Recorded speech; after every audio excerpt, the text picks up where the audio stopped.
Hello, welcome to Lazada Insider, featuring knowledge that makes a difference.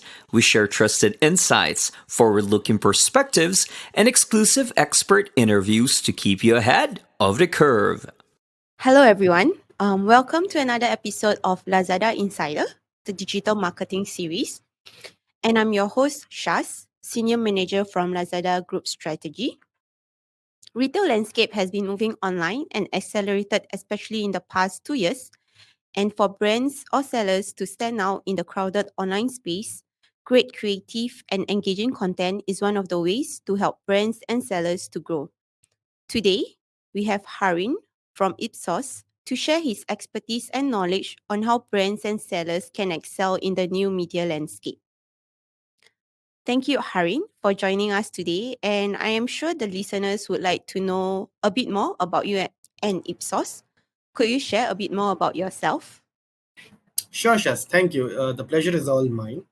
Hi, guys. I'm Harin. I head the Creative Excellence service line at Ipsos in Singapore. I've been working with Ipsos for the past close to 6 years now, and have been working on the brand and communications side of things for the last 15 plus years. Uh, Very proud to be working with Ipsos. Ipsos is one of the world's leading market research companies. They've got offices in about 90 countries and employ about more than 20,000 people. Our tagline is Game Changers. Game Changers is something that sums up our ambition to help more than 5,000 of our clients to move confidently through a rapidly changing world. So that's Thanks for us. the introduction. Just to kickstart today's conversation, it can be said without a doubt that many changes have happened due to the pandemic in terms of how we shop, how we work, and so on and so forth. And one of it is how consumers consume media and their habit and preference on contents. Could you share your thoughts on this? Sure. So media consumption habits have been very dynamically evolving even pre-pandemic, but especially in the last couple of years, we've seen a huge change that has happened as well. Especially because consumers across the globe are adapting to a new way of life, and this is one that is that includes a lot of restrictions of various degrees, and therefore entertainment and technology usage continues to rise some of the interesting trends in the industry, and these include social media consumption that we've seen gone up tremendously. Audio and podcast is booming. OTT and cable news viewership is also something that has gone up significantly over the last couple of years. What we've also seen, Shaz, in the last 2 years or so, is even within those 2 years or so of the pandemic, we've seen some degree of change or some degree of shift that has happened from the topics that have interest people. So from what started off as a quite a scary pandemic situation during the first year or so, entertainment, escapism, these were topics that became more relevant and resonated more with viewers. And as things have evolved, and as vaccination and all the other scientific developments have kicked in, we've seen a lot of interest on topics such as science, business, and technology. What we've seen as a result of all of this is that it is absolutely important for brands to connect with people in an authentic manner, and this can be done by making sure that whatever they develop as content is not just socially and economically relevant, but also something that connects with people at a personal level. And with these changes in people's media consumption habits and preference, some myths around content creation has been floating around. It would be great if you could share your expert opinions on this myth so that the brand and sellers that are listening are able to distinguish what are the myths and what are the actual on the ground observation. So I think the very first common myth that we always hear is that to create great creative and engaging content, you would need a huge investment. So what do you think about this? I think this is a great and a classic myth, as you've described it as well. So, what we've seen over the course of so many years of being in the industry is that media and the weights that one puts behind campaigns definitely are a factor in influencing campaign success, but unfortunately only up to a point. At Ipsos, at least, we've seen enough evidence that creative, meaning the quality of the creative that goes on air, can explain up to 75% of the campaign success. In other words, a creative that is strong does not always need heavy investments. It might sound a little bit bold, but that is indeed true. The discussion, therefore, should be revolving more around how can consumers or how can marketers get to creatives that have a strong success potential. Yeah? And therefore, at Ipsos, we emphasize on the need to build a culture that revolves around insights-based creativity or content generation, because this would act as a shortcut to getting to creative that is strong and engaging in market. Thus, during any creative development process, we advise our clients to start early and test even as early as the strategy or the execution or the insight behind the execution as well. And by doing that, you would be able to explore the evocative power of the idea, how it is able to relate and how relevant is it for consumers, and also more importantly, how is the brand connection sort of made. And our experience with early stage research shows that we end up saving not only a lot of money, but also precious time, and end up coming up with great creatives or great content that drives brand growth. So, in a nutshell, media and weights behind a campaign are critical, but we always say creative is king. Cool. I think like another, I guess, especially now, with the increase in media consumption among our consumers, there's this myth that is going around. The more content you have, the wider your reach, and the higher is the effectiveness. So does this then mean that as a brand or as a seller, I would need to constantly produce new content in order to reach and engage with my audience? Great point again, Shaz. And this, in fact, links very nicely with the point that I was talking about in the previous part as well, which is the power of the creatives that goes into the market. Uh, when the creative is powerful, it definitely has more shelf life, more longevity, and is less likely to wear out when compared with creatives that are either average or poor. uh, Often a lot of companies we've seen fall into the trap of producing, as you said, content time and time again, constantly trying to do that, but we've seen that it results in a lot of noise, sometimes even wastage, and in few cases it also can potentially lead to confusion, because we've seen across so many data points that the attention span that consumers have is going down by the day. So less is more is the mantra that we follow. Um Obviously, there will be instances when you need to refresh your brand or talk about a new message or a benefit that warrants producing new content. But that apart, if the creative is powerful, it definitely has more shelf life and more legs to walk the marathon. So I guess the common hearing, quality over quantity definitely holds true here. And I think another thing that, with these changes due to pandemic, we do see social media is a way of how consumers actually like keep in touch not only with their family, friends, but also with brands. So is social media the silver bullet? What would you say about this? Sure. Yes. So, as we were discussing upfront as well, the way the media consumption habits are changing, social media is definitely becoming more and more accessible, more and more things that people are going to be spending time on. But that said, it doesn't necessarily mean, and we've in fact even seen a lot of companies wanting to move away from the traditional media over to social, because that's where you see a lot of people coming in. But more certainly, we see that it is not something that is the be all and end all of everything. We've evaluated and we've tested a lot of multimedia campaigns over the last few years as well, including in the times during the pandemic, and we've seen two interesting patterns. One is both mass media as well as digital media both have their own unique benefits.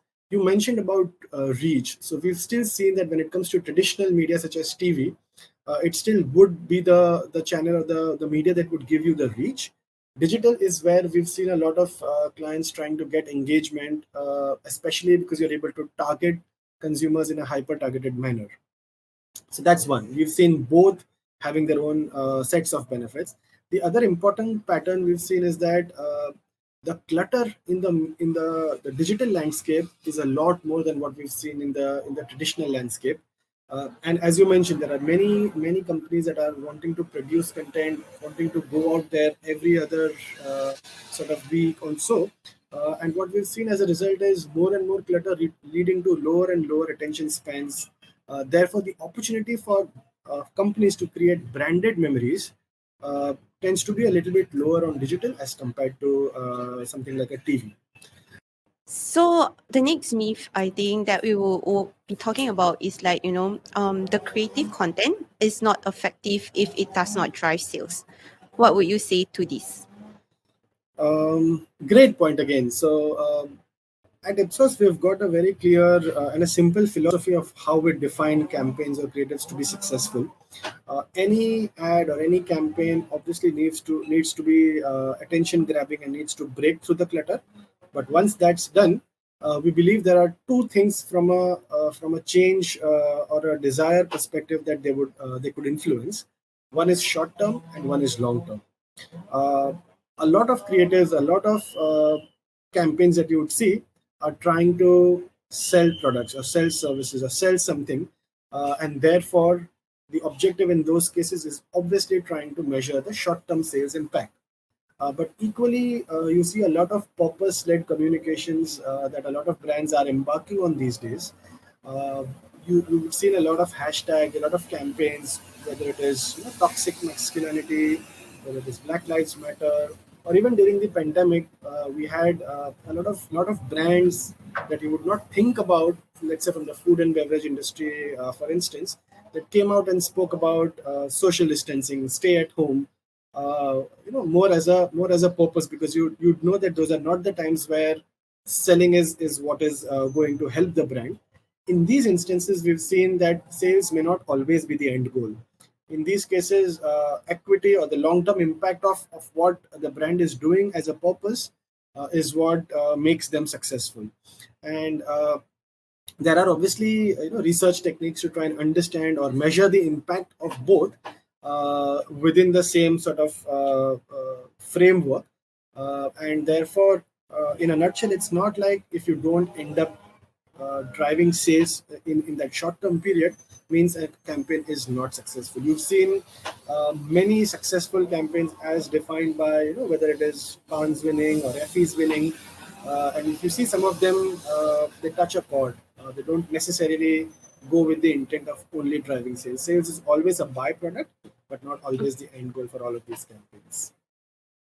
Yeah, I think your last statement was a very good summary that in the end, the creative content there are multiple purpose, multiple objective. And, it does not necessarily like a great content would means that the sales would go up. And I think the very last myth that I think I'm sure you might have heard before is that I need to choose between creativity and data. Like data constrain the creative process. Is this true, or what is your thoughts around this? Sure. So again, having worked in this creative research space for close to a decade and a half or more, we've often been labeled as people who kill creativity. And again, it's not trying to blame anybody or anything, but it's obvious that when you're trying to understand uh, data and what makes something, a lot of companies or a lot of research techniques get into the mode of trying to templatize things. At Ipsos, we definitely do not believe in that. And in fact, we've seen that a lot of successful campaigns, and again, as I mentioned, success as defined by the creative industry. What is success for them? A Cannes Gold, an FE Gold, and so on, right? Uh, Many of our viewers would be surprised to know that uh, many of the industry research agencies, including Ipsos, have partnered uh, partnered clients, and produced content, or rather produced it in a manner that helps them win some of these awards as well. Um, so we definitely don't believe that if you've got creative, it will not necessarily do well on research. We've in fact seen a lot of campaigns that do well in research and eventually also win the creative award, so to speak. So overall, we actually believe that data or research should be used or considered as an enabler rather than a killer of successful creatives. For the next question, what do you think are some of the biggest opportunities or trends in content creation for 2022? Sure. I think as far as specific to e-commerce is concerned, there are definitely certain big opportunities that we see coming in. Two or three of these include, let's say, building a storefront. So when it comes to e-commerce sites, trying to simulate an experience that consumers would have uh, on physical stores, trying to simulate the same thing on e-commerce sites either through a mobile or a desktop. That is something that we see emerging as another as one trend. Another trend includes live streaming commerce, so teleshopping, and within that as well, something that we've seen a lot of e-commerce companies are trying to get into this space and trying to make the most of the opportunity existing within the space. Targeted campaigns to promote certain products, certain niche brands is also something as a pattern that we see, and something that a lot of marketers are likely to take advantage of this year.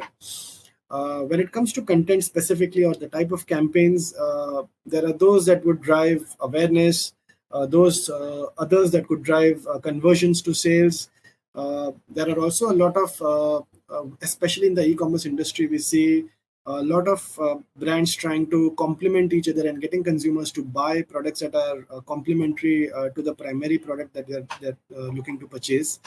Um, and overall, I think the consumer is evolving. Their media habits, as we've seen, are changing. It's important that brands especially take advantage of this, including the likes of social media, and e-commerce, and try to make the most of how they can get their brands to succeed and grow further. Thank you so much for those tips. But then I think as a final question, is there any other, final tips or advice you have for the brands or the sellers that are listening in on how they can leverage on content creation to help their brands or sales grow? Sure. And just from my area of expertise, I can think of three or maybe even four things that come to mind as final thoughts on this topic. So first things first, as I said, so we at Ipsos believe in the power of insights to drive brand growth. So I would think of the following things as far as sort of final comments or final takeaways are concerned. Uh, Creativity is not killed by data or research. In fact, it can be used to nurture creativity. So we encourage all our clients to build a culture that revolves around insights-led creativity. So that would be one big takeaway for us. The other is, in doing so, there is absolutely no harm in starting early. Um, you don't have to wait for an ad to be ready or a campaign to be ready to understand whether it's going to be or likely to be successful in market or not. There is enough evidence to suggest that you start earlier in the process, and you get to the final stage much faster and also save a lot of time. One other thing that also comes to mind is, when it comes to media strategy, it is always important to plan it in a way, whether it is traditional or social, but plan it in a way where you can help create strong brand memories. Because eventually, yes, while we are here to sell products or services, uh, brands that continue or sustain that growth are the ones that are able to create enough long-term equity. And the last sort of point is also critical, especially in the context of today's changing sort of buying behavior, purchase behavior. Working very closely for companies with their retailers or their e-commerce partners, so that targeting, especially hyper targeting, as a result of knowing their past purchase behaviors, etc., would help in further creating an ecosystem where brands can grow even faster. Thank you once again, Harin, for sharing your knowledge and expertise on this topic. I have definitely picked out a few tips and tricks with regards to content creation and creative excellence. So with that, to our listeners, we hope you enjoyed this episode, and thank you so much once again for listening. Bye, Thank you, everyone. Shaz. Thank you. The pleasure was all mine. Thanks, guys. This is Lazada Insider. We hope you enjoyed this episode. Make sure you click follow and subscribe so you don't miss our latest insights and expert interviews. Thanks again for joining us. Until next time, take care.